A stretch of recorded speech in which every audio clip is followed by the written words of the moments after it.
This Torah class is brought to you by TorahAnytime.com. What a profound covet it is to share a few thoughts about one of the Gedolei Yisrael of the 20th century. Ma'ani u'ma chayai, that I should have this chus to speak about Harav Avigdor Miller Zechat Tzaddik Levracha. I would like to say that I'm a Talmud of Rav Avigdor Miller, but how can I even bring myself to say that I'm a Talmud of his? But I thank the Rebbeinu Shalom that he gave me the opportunity and the good sense for over the course of 3 years, to develop a meaningful connection to Rav Miller Zechat Tzaddik Levracha. Over the course of 3 years, I had the zchus to walk to his shul on many, many Shabbosim to hear his Ein Yaakov shir, to sit at his Gemara shir between Mincha and Maariv, to attend his Shalashudis, to watch him, to ask him a number of questions personally. In fact, I have a very beloved notebook where I recorded the questions I asked him. I even recorded the dates of some of the questions that I asked him. Here it says Cheshvan Tavshin Samach Aleph. So this is going back 20 years ago. So I feel very fortunate to have had the privilege to watch him, to learn from him, and his influence affected me profoundly, and I hope to carry with me for the rest of my life. Just to share with you a few thoughts. I had the privilege to be at his Levaya on that, we could say, mournful day, Chav Zayin Nisan. But on the other hand, I remember one of the things that Rav Shmuel Miller, his son, said over at his Levaya is that the Rav wrote in his tzava, Al tivku harbe bavuri. Don't cry a lot for me. Ki tzlichani Hashem yisbarach. The Almighty made me very successful. Lo yisi choyle. I was never sick. V'harachti yamim tovim. I lived a long life. Ishti heitiv li ma'od. My wife was very good to me. Gam savati mi simchas banai uvnoisai. I rejoiced for my children, my daughters. Gam samachni mi kihalasi. I also was very delighted with my kehila. So Rav Miller said, don't cry for me, I had a good life.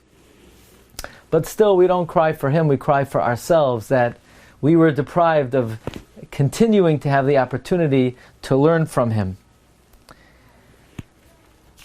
My father, Zog Zunzain, told me that Rav Shmuel Miller said, and I even recorded, Rav Shmuel Miller told this to my father, Beis Iyar Tavshin Samach Aleph, that on the Rav's last day in the hospital, Rav Miller told his son, he said, I don't know if I'll have a chelek in Olam Haba, but I certainly had a geshmaka chelek of Olam Hazah.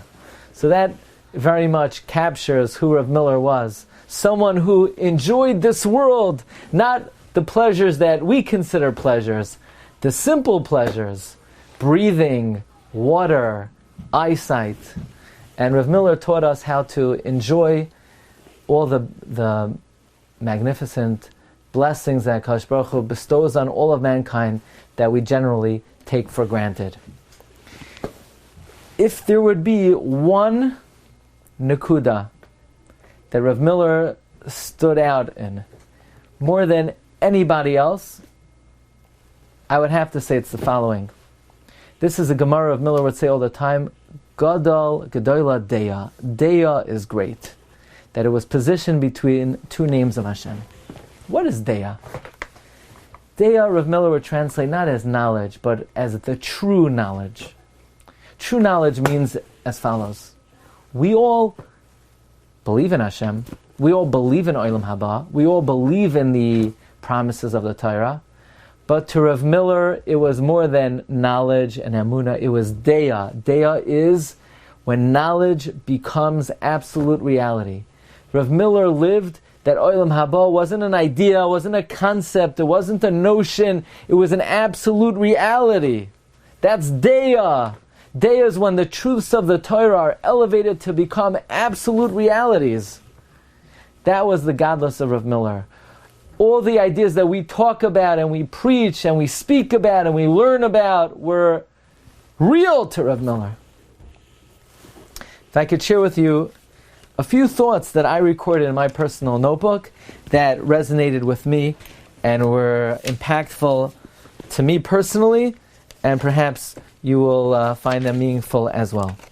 The Gemara says in Masechta Yuma on Pehei Amud Beis, "V'shamru b'nei Yisrael Shabbos, Amra Torah Chalel Olav Shabbos Achas Kadei Sheyishmar Shabbos Harbor." We all know there's a concept that if a Jew's life's in danger, we will desecrate Shabbos to save the life of a Jew. This way, even though we're desecrating this Shabbos, but we're giving the Jew the opportunity to perform many, many Shabbosos in the future. Says Rav Miller, if one needs to desecrate Shabbos to lengthen someone's life, all the more so, one would have to exercise to lengthen one's life. I mean, if you even have to desecrate Shabbos to lengthen one's life, certainly one is obligated to maintain good health in order to fulfill many Shabbosos and many mitzvahs. From here, we see there's an obligation to exercise and to preserve one's health. In fact, I have recorded that I once asked Rav Miller, does a yeshiva bachar have an obligation to take off time from learning to exercise? And I asked this question on Shavuos, Zayin Sivan, Tavshin Samach. And Rav Miller responded, he should walk 30 minutes a day, including Shabbos, quickly. That even a yeshiva bachar needs to take off at least 30 minutes a day to exercise. So I asked Rav Miller, did the bachrim in Slobodka exercise every day? He said yes, they had to walk to a faraway dining room. Here's another thought that Rav Miller spoke out. Chas v'shalom, the Beis Hamikdash is burning on Shabbos. Do you put out the fire to save the Beis Hamikdash? Absolutely not! You're not allowed to desecrate Shabbos to save the Beis Hamikdash. The Beis Hamikdash is the most prized real estate in the world, but it's not more important than Shabbos. You can't desecrate Shabbos to save the Beis Hamikdash. But what if chas v'shalom, there's a fire in the home of a Jew, and the only way to save the Jew is to put out the fire? Could you put out the fire to save a Jew on Shabbos? Absolutely! The life of a Jew is more important than Shabbos. You desecrate Shabbos to save the life of a Jew. What if the Jew will anyway die tomorrow? He only has one more day of life. Doesn't matter. Prolonging the life of a Jew even for one day warrants desecrating Shabbos. That means a Jew's life for one day is more important than the Beis Hamikdash. What if the Jew has no seichel and can't perform mitzvahs anyway, can't learn Torah anyway, and they'll die tomorrow? Do you desecrate Shabbos to save the Jew? Absolutely. Gadlus ha'adam, look how great man is. Look how great the life of a Jew is. Even an hour, even the life of a Jew who has no seichel and can't perform mitzvahs. Gadlus ha'adam, how great we are, how beloved we are in the eyes of Hashem, how important we are, how important it is that we do our utmost to make something out of ourselves. This was a fundamental lesson that Rav Miller taught. The Gemara says in Kedushin, Mem Amud Beis, Tanur Rabbanan, Ha'oichel b'shuk, doimel lekelev. One who eats in the market is like a dog, v'yesh oimrim, pasal edus. And some say, you can't trust them in a court.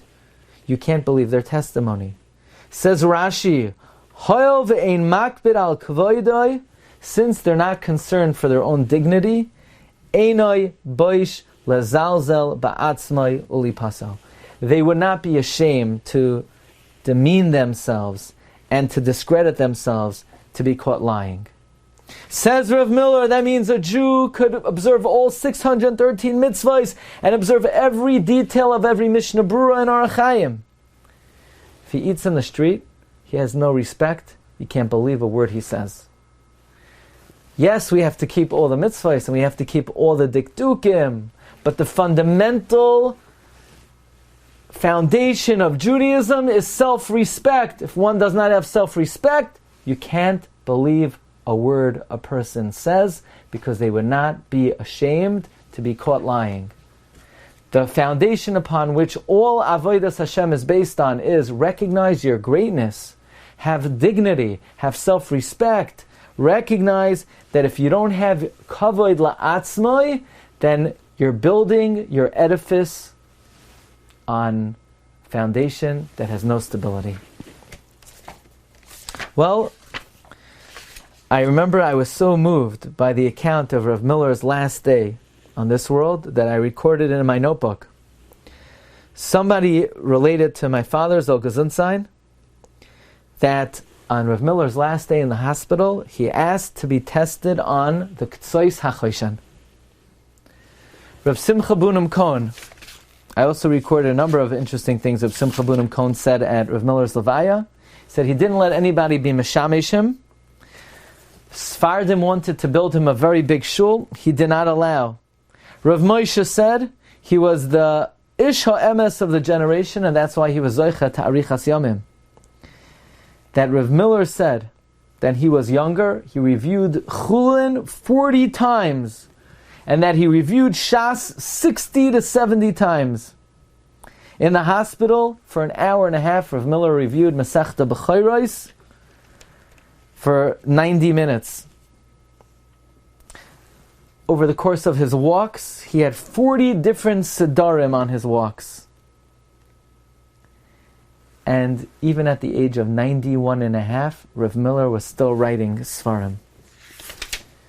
So Rav Simcha Bunam Cohen said that he asked Rav Miller if he wanted to daven Marev.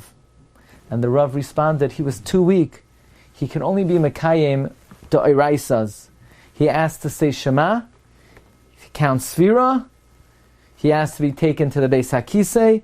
When he came out, he said Asher Yatzar, and he says this will be the last bracha that he will make. And you could be sure that the place that he believed in with every fiber of his being, Gadol Deya, and that is Olam Haba. Rav Miller would say that one of the 10 steps of greatness is to every day think about Olam Haba. To Rav Miller, Olam Haba was an absolute reality, like someone steps out of their back door knowing they're going to be placing their feet on their back porch. Rav Miller, as he left Olam Hazeh, he left with the conviction that he would be then spending the rest of his eternity in the Yom Shekulei Tov, Yom Shekulei Aruch. Certainly Rav Miller now is sitting with the tzaddikim, Began Eden, Achroi Seyem Barasheim, V'nanim Miziv Hashchina. May HaKadosh Baruch Hu give us the great merit to continue to study and follow in the ways of this great luminary who graced this world for nearly a century. May we be zoicha to remember Rav Miller, Kol Yemei Chayenu Yehi Zichroi Baruch. You've just experienced another Torah class brought to you by TorahAnytime.com.